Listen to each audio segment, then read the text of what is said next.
Could it be that we are called for such a time as this? I wonder what it means to be called. That God gives us important work to do, whether we are big or small. In God, we are called to help move the world. God's call comes to us when we are learning and growing.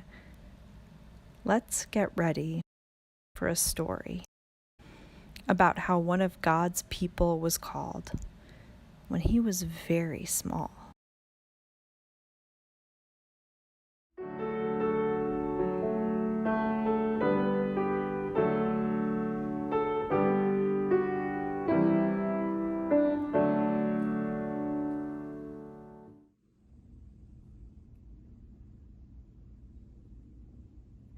When the people of God came into the promised land,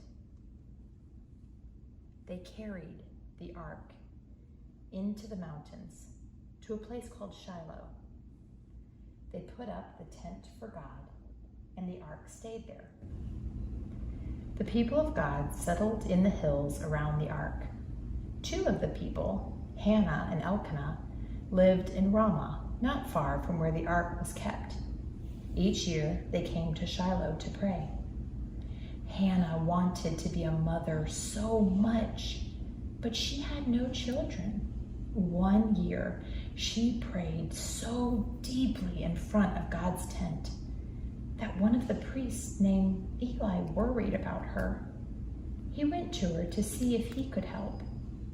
She told him that she was asking God to help her have a baby. He helped her pray. Hannah and Elkanah had a baby, and they named him Samuel, which means someone given by God. When Samuel was old enough, Hannah and Elkanah brought Samuel to Shiloh to live with Eli and learn how to care for the ark. Every year, Hannah came to see him and brought him a new coat to wear.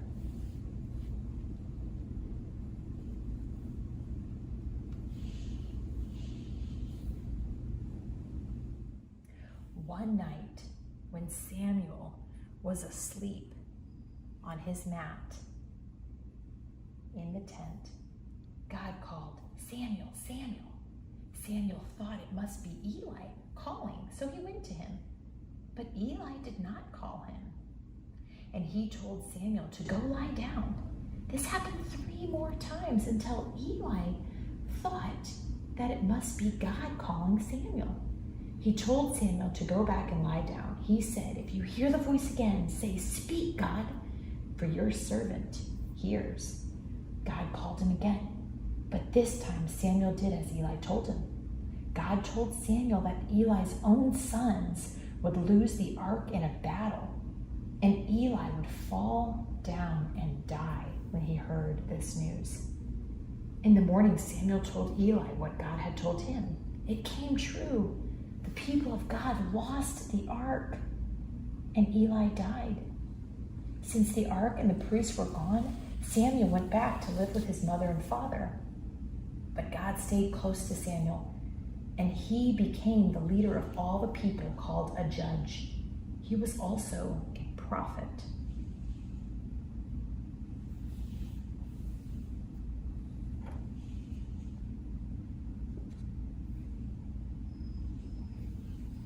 When Samuel grew older, the people came to him and asked him for a king. They wanted to be like the other nations. Samuel wasn't sure what to do, so he prayed to God, and God told him to go find a king. Samuel began to look for the right person. He knew that Saul would be the right one. He anointed him king by pouring oil over his head and giving thanks to God. Saul led the armies, and he was their king, but the Spirit of the Lord left Saul. Then God told Samuel to anoint a new king. He went to the house of the family of Jesse in Bethlehem. There he found David, Jesse's youngest son, and anointed him to be the new king when Saul had died. When all of Samuel's work was finished, he went back home to Ramah. When he died, people from all over gathered to remember him with tears of sadness and thanksgiving. Now I wonder, what part of this story was your favorite?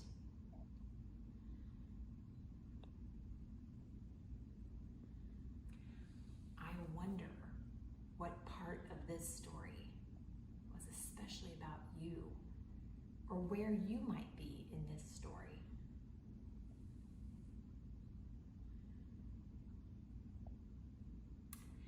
And I wonder what part of this story could we leave out and still have everything that we need. Thank you for listening. I loved sharing this story with you. Bye-bye.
Welcome to snacks. This is just a quick reminder to always wash your hands before you handle food and before you decide to eat.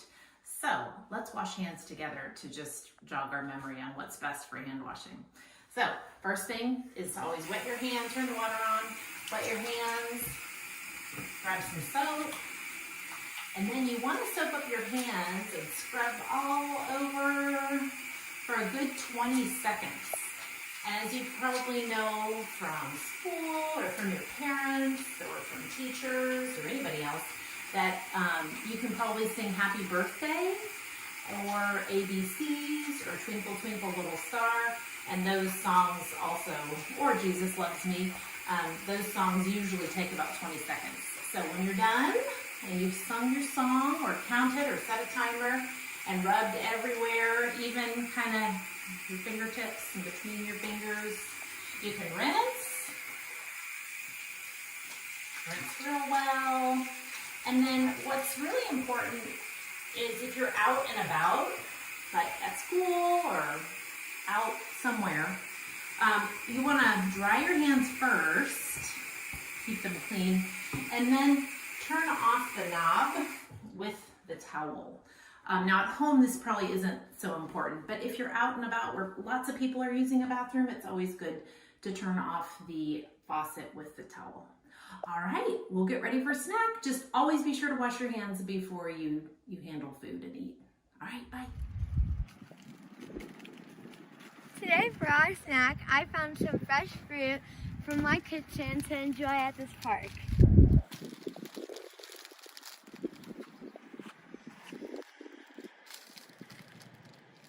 I have 2 apples,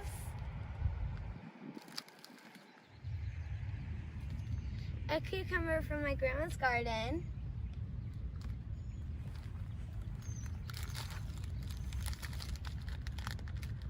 and I have a few oranges.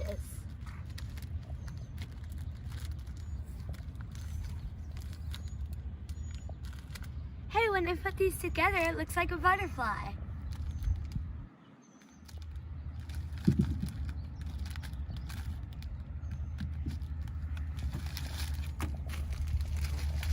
Now I'm gonna go find a new place in this park to enjoy my picnic.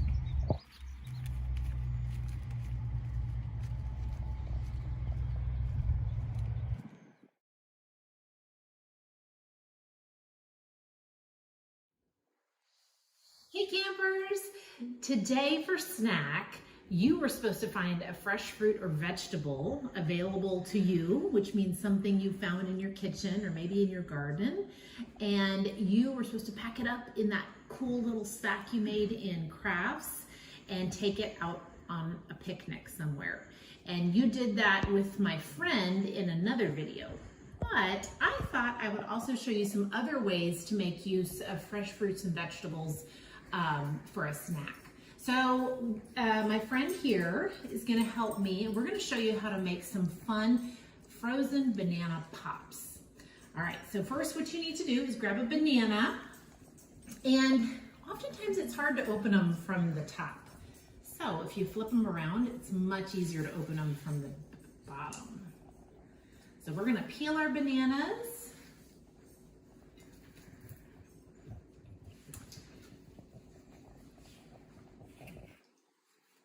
And then we're going to take and split our banana in half. And we are going to use a popsicle stick. If you don't have a popsicle stick, it's okay. You can use a spoon. The back end of the spoon can be inserted into the middle of the banana, just like this. Or if you have a popsicle stick, it looks like this. So we're going to do that and prepare our bananas to go into the freezer. We're going to freeze them, and then we're going to do something really fun with them. See you in a minute. Hey campers, we're back, and we just pulled our bananas out of the freezer. They are frozen solid, and they are ready to dip and decorate. So what we're going to do first is we've got yogurt here. This is just plain yogurt. You can get any kind you like, if you like vanilla or strawberry or a special kind. We're going to put a little bit out on a plate here. And then we also have some crispy rice cereal. Would you like to pour that out for me? Onto this plate, because I know that's what my kids like. You could use any crispy cereal, would be fine.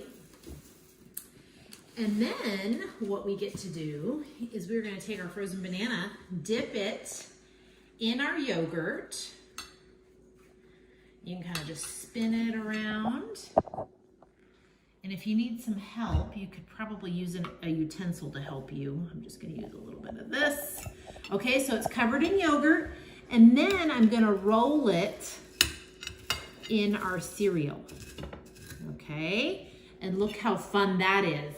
And if you really wanna make this fun, you can take sprinkles. We have a couple sprinkles here. Would you like to open the sprinkles for me? Sure. And you can put some sprinkles on as well to make it a really fun banana treat. Enjoy your frozen banana pops.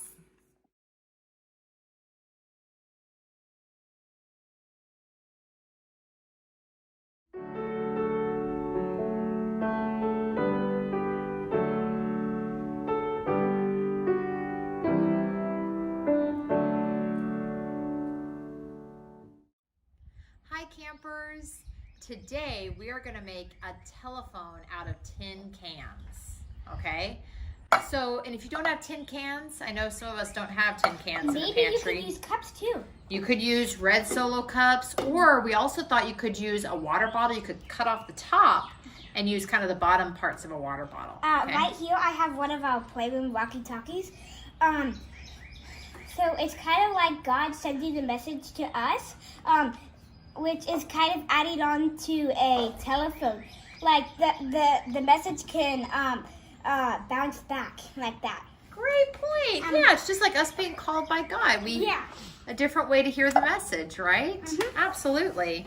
And there's also a fun game you can play with this if you haven't played this before. Sometimes you can play it whispering, but we want you to try to use your new tin can or Solo cup telephone to do this. At the next time you're gathered around with a group of friends, or maybe at the dinner table with your family, play the telephone game. So you start, one person has a message that, you know, they lock it in your head, remember your message, and you're gonna say it to the next person after we make this phone. We'll kind of show you, okay? And then she says it to the next person. You go around the whole circle until it makes it back to the person that had the original message, and you see how close it was. It's kind of a fun game. And maybe you could give it to someone that like has a pet, like maybe you have a dog at home and you could send the message to him and see what he thinks. Bow wow. Or might be all you get back, right? Maybe you have a cat and you could do it to him or her too. That's true. Yeah. Okay, so the supplies we need: tin cans or Solo cups, a nail. Here's where you might need your parents' help. You will need your parents' help with this one. A nail, and then a hammer. I've got a kid's hammer. I don't think it'll work quite well though to get through the tin can, so I have this really big heavy duty hammer. And you could need use string. a smaller one. And you need string. And you need string, yes, thank you. So empty out the tin can after your parent has used it, hopefully. We just made some tortilla soup with ours. And then you're gonna put the nail roughly in the middle of the can. And don't hammer your finger again. I've got a reel. You're just gonna let that nail go right through the tin can. Kind of wiggle it around a little bit if you don't have a big nail. So then you can make like a bigger space. I'm going to make a couple holes just to enlarge mine to make sure I can get my string through. Okay, kind of makes fun popping noise too. And I'm going to make one more just so I can make sure that my string goes through. Okay. And maybe if you have a tiny nail, you could ask your grown-up to help you with this. So you don't hammer your no finger. matter what, have your grown-up help with this. That's Absolutely. what I'm going to do for the fourth part of my thing. I'm going to ask my mom to help me. That's smart, Madison. I will help you. Okay, so then you can kind of use the nail actually to get through your string. That can kind of help. That's what I'm going to do. It's kind of like you could use the nail. Get that in there. Once you get that end through, like that, you can also use just cotton string. That might even work better than yarn. Yarn is all I had around my house. And you're going to go in, don't cut yourself. Maybe ask your grown-up to help. And then you've got your string, okay? And you're going to tie a couple of knots on the end of your string. See here, Madison? We'll catch up on yours here. Now I'm going to do my telephone with paper cups. Yes. So, do you want to try to use the kids' hammer and the nail? I can help you with that the too. kids' hammer because it might be a little easier. Yeah. try that. If you have trouble, I can help you. Looks like we need the grown-up. Need a little help. That is just fine. So you got one side. Now you're going to do that with your other side, okay? So I've got my 1 tin can, all right? So now do your other one. Uh-huh.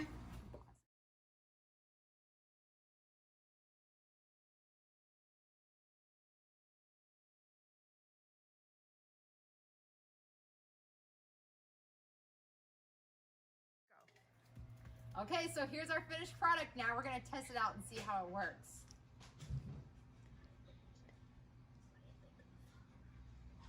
What did we say? Hi, Benjamin. What do you think of the phone? The phone is super cool. It works pretty good, guys. I made it for you all to try it. And try it at the dinner table Okay. tonight. Send some messages. Now it's my turn. Okay, now Madison's going to Coco, test it out. Brownie. Let's see what you think of this phone. Let's see what the guinea pigs think of the phone. So now we'll try the solo cup phone. Oh, Brownie just moved it right around. Can you? They just want to go right inside. Oh, Brownie went in the phone. Matt, Brownie, that's not how it works. All right. Thanks, guys. Have fun with your telephones. Yeah, what's Bye. that? Oh, yeah, you liked the video. Good.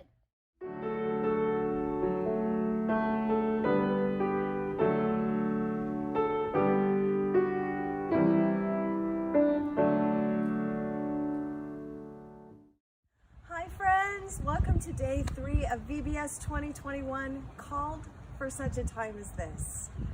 Today we are learning about Samuel and how God calls us to stretch and grow. So today we'll start with some stretches. Ready? Taking a deep breath. Stretch up high, stand on your tippy toes and reach, and then bend over and touch your toes or your knees or the ground or wherever you can. Come back up, stretch up high, lean to one side, and then lean to the other. And just let that breath out. All right. Well, this whole week you can stretch and move your body. That's what this is all about, not just playing games. We want to keep moving our body. But today our game is going to be using sidewalk chalk to make watercolor pictures. Now, if you don't have sidewalk chalk and you just have some chalk, that should work too. And if you can get a cup of water and either an old paintbrush or maybe a paper towel or something. So what we're gonna do is we're gonna draw a picture. You can draw shapes or you can draw a picture. You can do whatever you want. I bet some of you are like some fantastic artists. And so you can draw a picture. This isn't great, but this is my seashell. Right? So I'm going to color it in. And I don't have to color it all the way in. I'll make some drops of water.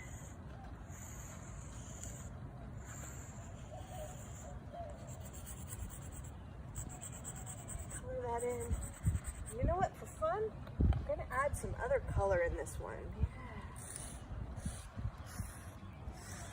See how that turns out.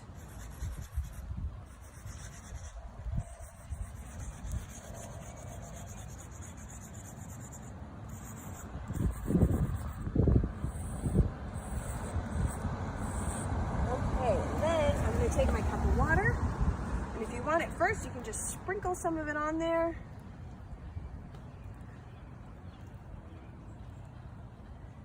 And then I'm just going to color it in and blend it. Now, whatever you decide to do for your sidewalk art, your neighbors are going to enjoy getting to see it. And I want you to take a picture if you can, and then have a grown-up send it in to us. You can email it to the church so we can share those pictures with everybody. We want to see your art.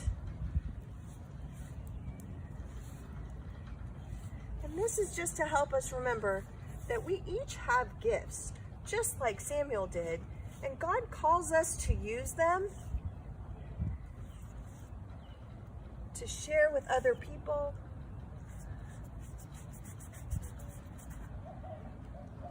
So whatever you do today for your art, I know it's going to be wonderful, and I can't wait to see it. Hi friends, still day 3, and I actually have something else that we can do as another game besides the watercolor sidewalk chalk.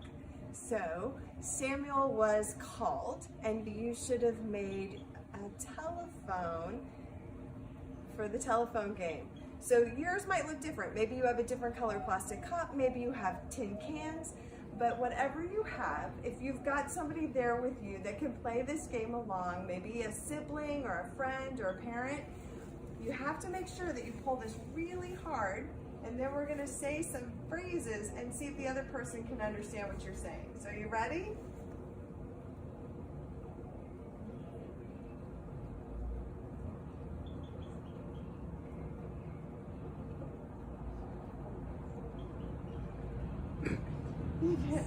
Okay, so, all right, you say something to me. Say it again. God loves all his children. All right. So this is a game that you can play, and that to remind you that God does speak to us, maybe not so easily through a telephone or in person, but he does talk to us just like he called Samuel. He calls you to share your gifts and your talents. Friends, have a great day. See you next time.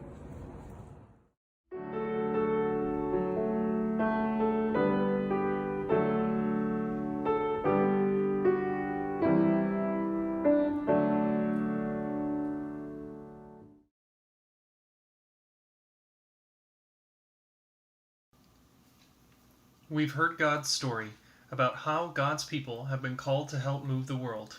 Now, we listen to stories about others who have answered the call in their own time to help move the world.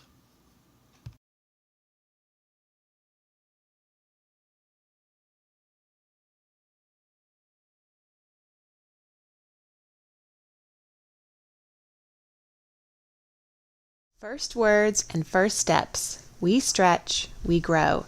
Reaching and climbing, we wonder and play. At home and school, we stand up, we show up. In big and small ways, we move the world. We take our first steps. We walk on the moon.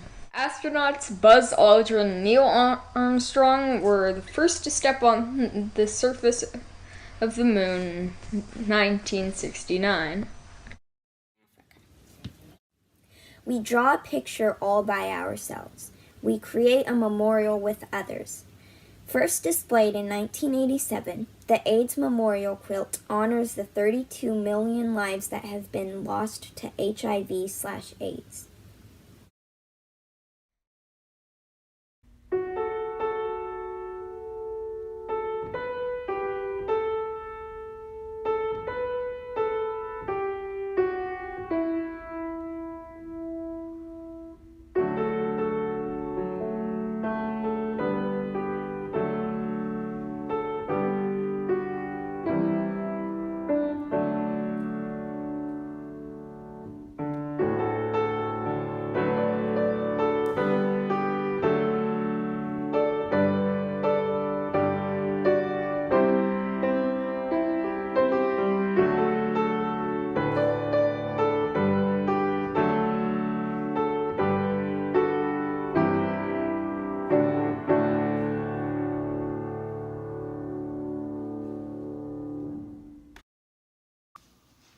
Thank you for joining us today and on our online Vacation Bible School journey with Peace Lutheran Church and Holy Cross Lutheran Church out of Austin, Texas, where we celebrate that we are called for such a time as this.